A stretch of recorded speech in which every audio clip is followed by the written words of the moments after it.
Congratulations. Yes.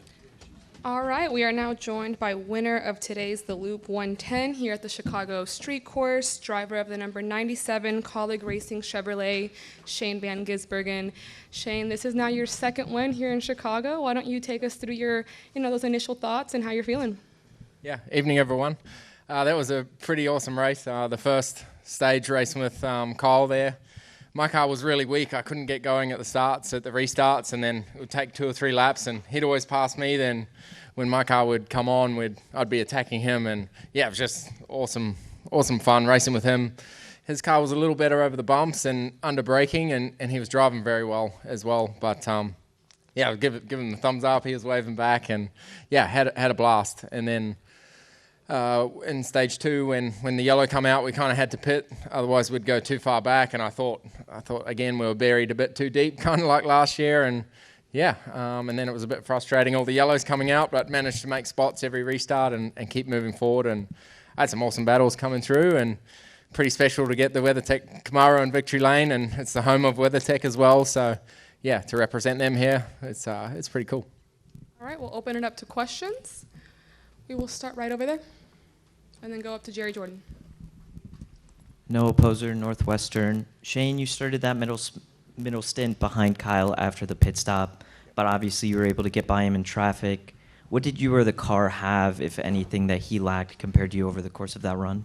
Yeah, we made an adjustment, I guess, with the tire pressures. I haven't spoken yet, just to bring them on a bit quicker, and knowing that there probably wasn't going to be long runs. And yeah, straight away from first lap of restarts, I was good to go from there on. And yeah, got him at the restart, and then every time I'd make a pass, I'd be happy I made a gap, and he'd get the guy the next corner. So yeah, but I got lucky and made a few good decisions, and yeah, made good spots every time. We'll go to Jerry and then Bob. Jerry Jordan, kickingthetires.net. Kyle was in here a while ago, and he said, it's fun to race you, but he said you make it look easy because you get around everybody, you never touch anyone. Is it easy to you? I mean, is this just, or you just haven't? Yeah, but as I say all the time, it's the opposite on the ovals, So he's been the class today as well, pace-wise, and especially in the Cup car, they're much better than last year. Through a few sectors where I was good last year, people were really close. But yeah, I had a blast racing with him. We went side by side through places I never thought you'd get 2 big American V8s, but it was pretty cool, yeah. We'll go to Bob, Zach, and then Holly. Bob Pockris, Fox Sports. Restart with 3 to go. Is there any doubt in your mind that you're going to be able to pass those guys? I mean, they're blocking. Yep. They're more mirror driving than anything. Yeah, it was tough. You could see Jesse was really trying to hold on, but into 7, I just, it's tough into 7, especially on the right-hand side of him, and in a corner with no spotters. I knew if I could get into his blind spot far enough, he'd concede or crash. So it worked out pretty good. But he was driving really well, putting the car in all the right spots. But yeah, I just wanted to get to the front. Zach Sterniolo from NASCAR.com. Shane, going back to the stuff with Kyle, to have two guys really at the top of your games, especially on a place like this, going side by side, like you said, where you just didn't think you'd be able to.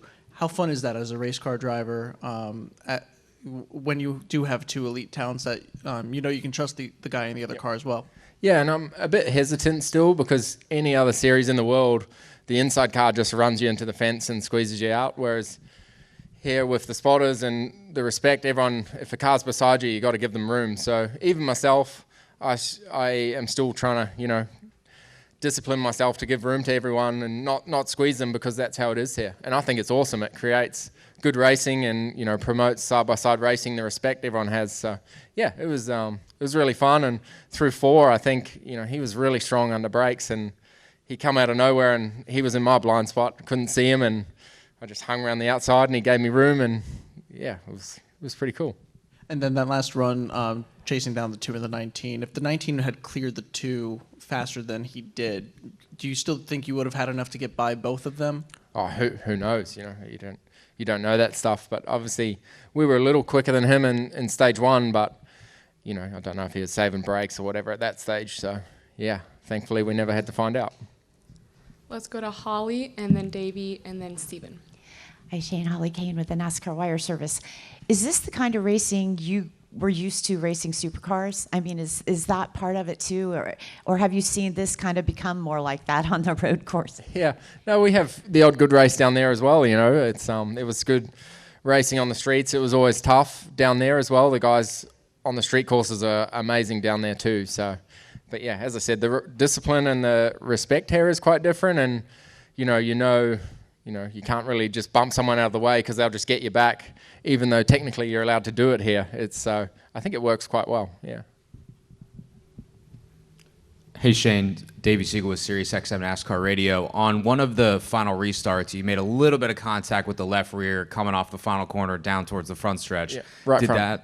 Right front. Did that bother your car at all? Yep. Or did that affect things? Yeah, I just, turned in there. It's so hard here when, even still for me with the car on the other side to be millimeter perfect or inch perfect, whatever you say here, to the wall, So I just clipped it with the tire. So luckily it didn't get the suspension or the car, but it ripped the wheel out of my hands and put me straight. And then the steering was a little bit off, but thankfully a caution came out straight away and I was able to feel and trust my car again before we went green. So, but yeah, driver error there.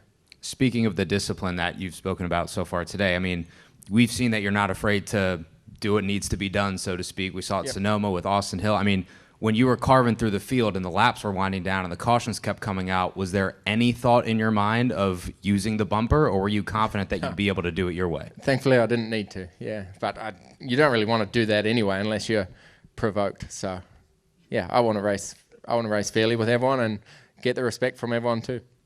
Let's go to Steven. Steven Sum, frontrush.com. Shane, when Kyle was in here earlier, obviously he said he wanted to win, but he said more than anything he just wanted to learn and he wanted to battle with you as much as he could just because of how good and how skilled you are at these tracks. So as a driver, what does it mean to hear that high of a praise from one of your competitors and one who's one of the best in Cup and a great road racer in his own right? Yeah, but I was learning off him too. Some of his techniques and lines and car placement was very, very different to mine, and I adapted a bit to him, especially turn 6, how he would brake and turn. Was amazing how he got the car to rotate, and I thought, my car doesn't have enough front grip. And then when I adapted to what he was doing, my car was fixed. So I learned a lot as well. So yeah, when you're racing around guys like that, you're constantly sort of feeding each other, and the amount we were swapping back and forth, we probably elevated each other a bit for tomorrow. Yeah. Right over here, Shane. Andrew Curlin, Dirty Mo Media. I think sometime during the race, Larson said over the radio about you, he's just toying with me. He's so much faster than I am. Were you toying with them in that situation? It seemed like you guys were learning off each other. Of course not. I'd want to be out front the whole time. But as I said at the start, first laps, I couldn't get going. The brakes I couldn't get in and the front tires. And then after one lap, the grip would be equal and then my car would be good. And I'd see him start to slide around. So yeah, every restart I was just weak and probably a bit overcautious as well. But our cars were very different the way they drove. There's obviously like a lot of eyes on you this weekend after what happened last year. Is this a little bit of a pressure, weight off your shoulders winning today? I felt pretty good all week, to be honest. I didn't know how I feel. Obviously, everyone's had expectations, but yeah, I think I've just been good, treating it like every other week. And as I said yesterday when I was in here, I'm more focused on the ovals at the moment, and these things are kind of a holiday or a fun weekend. So I still studied hard for this and wanted to be good at it. But yeah, got out and just did my thing. And there was a lot of media yesterday, but today the team's been really good with just focus on the driving. But I guess we haven't had time to do anything else anyway. It's just suit to suit, car to car. It's been pretty cool. All right, we're going to go to Dustin, Bob, and then over there in the back. Dustin Long, NBC Sports. Shane, Kyle talked about, he said you're just really good at creating shapes and angles passing. And I don't know if I've heard another driver describe passing in that sense. One, when you hear that, does that make sense? Because it seems like an unusual terminology. Yeah, I'm still getting used to that. Yeah, that's kind of how the WISE program kind of works, which I'm in, and I'm still learning that. So it's probably a question I need answering too. And also, Can you kind of just take me through how you made the move on Jesse and 7? You've made moves there before. I know, like last year's Cup race, you were making the move on Haley there. That's not a place I think most people make a move, and it seemed like from 6 being on the outside, it kind of set you up. And can you talk me through that? Yeah, I think I said that before, but as I come out of there, I kind of went to his left and then hard to his right, and you just got to get in the blind spot there, and because there's no spotters in that corner. I think that's what helps me at turn 2 last year as well. There's no spotters there, and I got done today as well, just because you can't see on that side of the car, and you don't want to turn in on anyone and spin yourself out. So, yeah, I just went for the gap, and I could see him hesitating. Is he there? Is he not? And then eventually he just conceded. So, and at that point I wasn't really there. So, thank you, and away I went. Let's go to Bob. Bob Pockers, Fox Sports. I have 2 more. The first, do you race any differently tomorrow because you're not a full-time guy in that series? You know, sometimes, I don't know whether anybody's ever talked to you about whether there should be any different etiquette or not. Yeah, I think I should have the same mindset as last year, right? I want to come in and do well for myself. You know, I still have to get results and do well to get myself in a Cup seat next year, right? So I want to come in and do the best I can, but I also, you know, am respectful that it's almost crunch time for everyone. You know, there's a lot of people close to the cut line trying to get wins to get in. So I'm going to race everyone with respect and not do anything stupid, but I'm also going to try win the race for my team. You know, there's been so many people work hard on this car. I'm not going to lay over for anyone, but I want to, you know, I don't want to get involved in any shit tomorrow because everyone's got, you know, their championship to worry about. So. And were there any issues with the course at all, or is it, do you have any recommendations if there are any for any changes for tomorrow? No, it's been really good, you know, and this year, last year was a worry. All the walls were really sticking out of corners, and so if you rubbed along the wall, it would catch your wheel and stuff like that. This year, the barriers were lined up perfectly.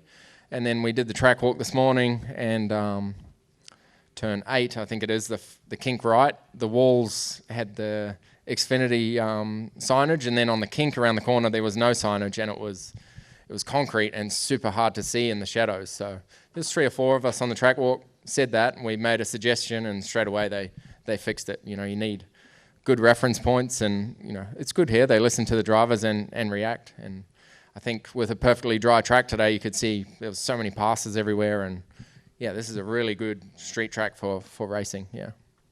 Let's go back there. Shane, Samuel Stubbs, yardbarker.com. You know, I talked to you yesterday and asked you if you thought you'd have a full-time career here last year, and you said you hadn't really thought about it.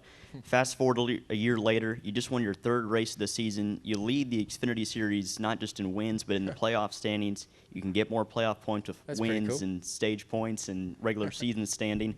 Have you given any thought at all? You know, I know there's still 8 regular season races left for you guys, but have you given any thought about approaching the playoffs and the fact that you have a legit chance to win a championship this year?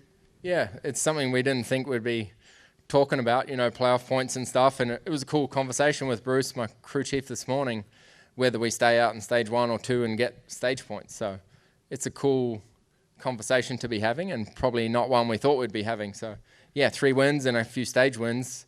We're in a pretty nice position now. So yeah, we can, again, as I said, keep evolving on the ovals. We can take some risks and try to learn some things, and it's been really cool getting better and getting these results and a few nice stickers on the side of the car too. Let's go up here to the left. Cole Cusimano, Arizona Republic. Congrats, Shane. A lot of the talk pretty much all weekend has been about you and Kyle, but Ty obviously finished runner-up. He's starting second tomorrow. He looked really good in practice as well for the Cup Series. Just how was it racing him today, and how do you feel he'll be tomorrow in regards to challenging you and such? Yeah, we've had a few good races now, Xfinity at Coda and in the Cup Series as well, and he races really good, and you know, you can tell when you're racing around them how aware they are, how sharp, and yeah, he puts the car in good spots, and he's always fast as well. So yeah, I'm sure him and Kyle, they'll probably be the quickest guys tomorrow. And you know, I think at one stage in practice overall, I think the top 5 or 4 guys were all people doing Xfinity Series. So it's been really handy doing both for everyone. Let's go right up here on the right. Going back to the playoff points, do you feel these points are extra important for you with the amount of ovals in the playoffs? And how likely are we to see more strategy calls, perhaps for stage wins down the stretch to bag some more of those points? Oh, now you're talking above my pay grade. I don't really know, but I just do what they tell me. But yeah, as I said, it's cool to be thinking and talking about that stuff. And I think we got another road course to go before the playoffs happen, and then there's a road course in the playoffs. So, but I want to be someone who's getting results on ovals too and getting through on merit. So there's some strong tracks. Martinsville, I was in the top 10, running reasonably well this year until the green-white checker madness. So yeah, I think those kind of tracks, and Phoenix I've been to before and did pretty well there. So as long as we keep improving, anything can happen. Do we have any final questions? Okay, we'll go right back there and then up to Lee. Excuse me. Tim Healy, Truth About Cars. You mentioned earlier that NASCAR is pretty good at responding to things that drivers say they should change. Is there anything for tomorrow that you think should be changed? No, I think it's pretty good, and the weather sounds like it'll be good. So, yeah, I think it's cool seeing how much more buzz there is. It feels like to me around, there's not the anticipation of the first race, but it feels like we're welcome here and everyone's in support of the street race. It feels like a really cool atmosphere when we walk to the hotel, to the track. It's a pretty cool feeling. So, yeah, I don't think anything needs to change tomorrow. Hopefully it's another good race. Lee Spencer, Series XM NASCAR Radio and CatchFence.com. How do you feel your car is for tomorrow? I mean, how it stacks up to the competition. I think it's pretty good, better than me. I didn't do a good enough job. I was too conservative in the second part of qualifying, and then we misjudged the timing. We went for a push lap. We were going to do a cool off and then a push again, and we just ran out of time. So, but yeah, I could have got more out of it myself. So the potential is there, but these races are ridiculous. Always something happens. So yeah, we got to just try and stay up front, move front, and hopefully we'll be there at the end.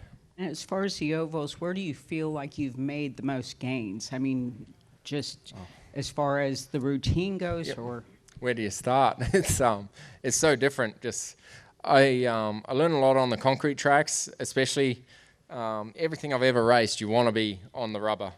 Even this weekend the rubber has been good on the track, but on an oval it's the opposite. It seems like you're kind of learning and watching the rubber where it moves and adapting your line, and then the yellow comes out and then all the rubber disappears. It's ridiculous. I've never seen anything like it. But on a concrete track it's very graphic. So I learned a lot last weekend placing my car, and that's the most competitive I've felt on an oval. Like, I'm never going to celebrate a 15th, but I was racing around really good guys and having good battles. So yeah, I think it's just steady progress, and I feel like I'm driving within myself still. So yeah, it's good. All right, we're going to take one final question from Zach. Shane, going back to Kyle Larson, I'm curious your perspective, because here he's really hyped up as, kind of a modern day Mario Andretti type in really elite company. What is it that you see from him on the racetrack? Do you get that same sense that he is that elite of a talent in motorsports? Yeah, like I raced him obviously last year here, and pretty similar scenario where we were up front, got buried and had to come through. So pretty identical race in some ways, but yeah, just sharp. Everything he's calculated, fast, taking risk on those restarts, forcing it 3 wide, but doing it in a calculated way that gives the guys on the outside no option but to concede. So yeah, he places the car in good spots, and yeah, everywhere he goes he's fast. That's a pretty cool thing to try and aspire to match. Well, thank you for spending some time with us, and congratulations. Thank you. Thanks, guys.